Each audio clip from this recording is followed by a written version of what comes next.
Hi hello ನಮಸ್ತೆ, welcome back to Teju Kannadathi YouTube channel. ಎಲ್ಲರೂ ಹೇಗಿದ್ದೀರಾ? ಎಲ್ಲರೂ ಚೆನ್ನಾಗಿದ್ದೀರಾ ಅಂತ ಭಾವಿಸ್ತೀನಿ. ಹಾಗೂ ನಾವು ತುಂಬಾ ಚೆನ್ನಾಗಿದ್ದೀವಿ. ಇವತ್ತಿನ ವಿಡಿಯೋ ಏನಂತಂದರೆ, ಹಾಗೆ ಸಿಂಪಲಾಗಿ ಒಂದು ದಿನದ ಬ್ಲಾಗ್ ಮಾಡೋಣ ಅಂತ ಮಾಡ್ತಾಯಿದ್ದೆ.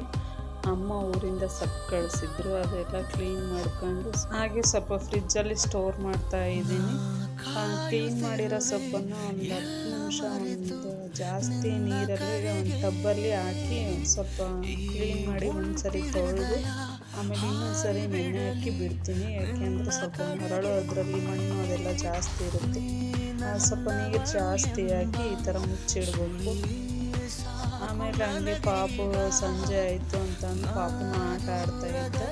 ನಾನು ಕಸ ಹೊಡಿತಾ ಇದ್ದೀನಿ, ಅವನು ಅದಾಗಲೂ ಪದೇ ನನ್ನ ಹಿಂದೆನೇ ಬರ್ತಾ ಇದ್ದ. ಹಾಗೆ ಸ್ವಲ್ಪ ಕುತ್ಕೊಂಡು ಟಿ ವಿ ನೋಡ್ತೀನಿ ಅಂತ ಅಂದು ಸ್ವಲ್ಪ ಸ್ನ್ಯಾಕ್ಸ್ ಹಾಕ್ಕೊಟ್ಟೆ.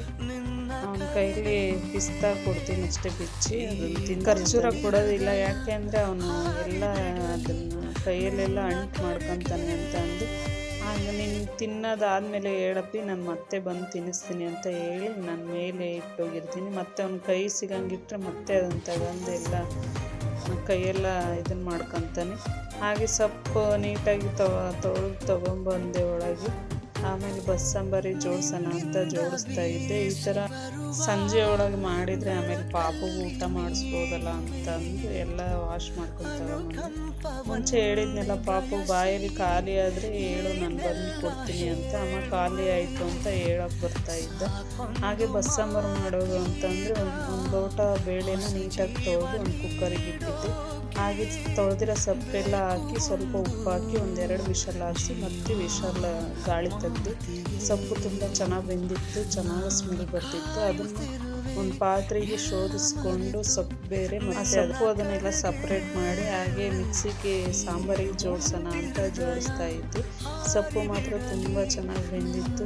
ಬಸ್ಸಾಂಬಾರನ್ನ ಒಂದೊಂದು ಕಡೆ ಒಂದೊಂದು ಥರ ಮಾಡ್ತಾರೆ, ಬಟ್ ನಮ್ಮ ದಾವಣಗೆರೆ ಕಡೆ ಮಾಡೋದು ಸ್ವಲ್ಪ ಹಸಿಮೆಣಸಿಕಾಯಿ ಟೊಮೆಟೊ ಹಣ್ಣು ಸ್ವಲ್ಪ ಎಣ್ಣೆಗೆ ಹಾಕಿ ಚೆನ್ನಾಗಿ ಹುರ್ಕೊಂಡು ಅದು ಮಿಕ್ಸಿ ಬೌಲಿಗೆ ಹಾಕ್ಕೊಂಡು ಸ್ವಲ್ಪ ಜೀರಿಗೆ ಮತ್ತು ಹುಣಸೆಹಣ್ಣು, ಕೊತ್ತಂಬರಿ ಸೊಪ್ಪು, ಬೆಳ್ಳುಳ್ಳಿನ ಹಾಕ್ಕೊಂಡು ಸ್ವಲ್ಪ ಕಾಯಿ ಹಾಕಿ ಮತ್ತೆ ಬೆಂದಿರೋ ಸೊಪ್ಪು ಮತ್ತು ಕಾಳು ಇರುತ್ತಲ್ಲ ಅದನ್ನು ಹಾಕಿ ರುಬ್ಬಿ ಅದನ್ನು ಸಾಂಬಾರಿಗೆ ಮಿಶ್ರಣ ಮಾಡ್ತಾರೆ. ಹಾಗೆ ಸ್ವಲ್ಪ ಒಗ್ಗರಣೆಗೆ ಅಂತಂದು ಹಾಗೆ ಸೊಪ್ಪಿನ ಒಗ್ಗರಣೆಗೆ ಈರುಳ್ಳಿ, ಕರಿಬೇವು ಮತ್ತು ಒಣಮೆಣಸಿನ್ಕಾಯಿ ಹಾಕಿ ಚೆನ್ನಾಗಿ ಫ್ರೈ ಮಾಡಿ ಹಾಗೆ ಸೊಪ್ಪು ಹಾಕಿ ಮತ್ತೆ ಅದನ್ನು ಸ್ವಲ್ಪ ಉಳಿದಿರುತ್ತಲ್ಲ, ಅದು ಸೊಪ್ಪು ಹಾಕೋಕ್ಕಿಂತ ಮುಂಚೆ ಸ್ವಲ್ಪ ಒಗ್ಗರಣೆ ಇರುತ್ತಲ್ಲ ಅದನ್ನು ಸಾಂಬಾರಿಗೆ ಸೇರಿಸ್ತೀವಿ ನಮ್ಮ ಕಡೆ. ಕೆಲವೊಬ್ಬರು ಸಾಂಬಾರಿಗೆ ಬೇರೆ ಅಂತಂದು ಒಗ್ಗರಣೆ ಕೊಡ್ತಾರೆ. ಹಾಗೆ ಸಂಜೆ ಆಯಿತು ಅಂತ ಪಾಪುಗೆ ಒಂದು ಲೋಟ ಹಾಲು ಕೊಟ್ಟೆ. ಇವನು ಸ್ವಲ್ಪ ಸತಾಯಿಸ್ತಾನೆ ಕುಡಿಯೋಕ್ಕೆ. ಸ್ವಲ್ಪ ರಂಸಿ ಹೊರಗೆ ಹೋಗೋಣ ಹಂಗೆ ಅಂತ ಹೇಳಿದರೆ ಕುಡಿತಾನೆ. ತುಂಬಾ ಶಾರ್ಪಾಗಿ ಇರ್ತಾನೆ.